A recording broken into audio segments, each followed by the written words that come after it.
Hi, my name's Joe Glenn. Today I'm going to be talking about recent changes in how business interruption claims are being handled. So during the COVID pandemic, a lot of companies were severely hurt and many fell apart entirely. And one of the main driving factors was the inability for insureds to receive business interruption coverage.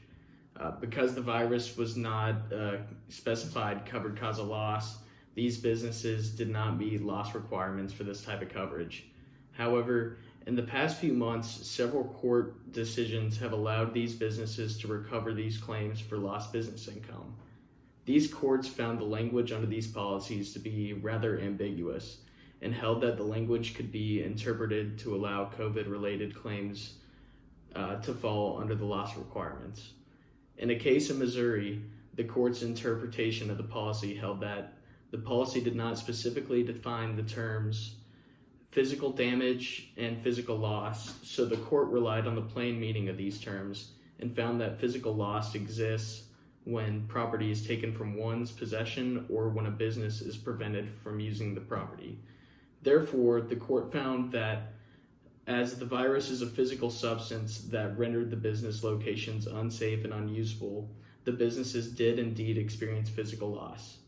Likewise, in North Carolina, the courts extended this decision to also conclude that direct physical loss includes the loss of the ability to utilize or possess insured property.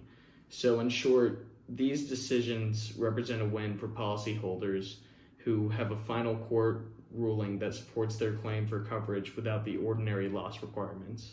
While many insurers still continue to deny coverage for these types of claims, this is a huge opportunity for policyholders to recover insurance coverage and possibly save their business.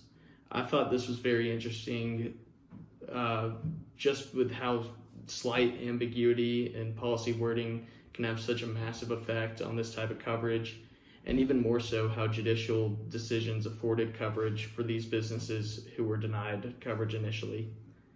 And I have a couple questions.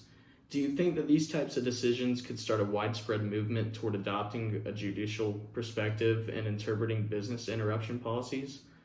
And what other types of policies with ambiguous language could benefit from an outside perspective and interpretation?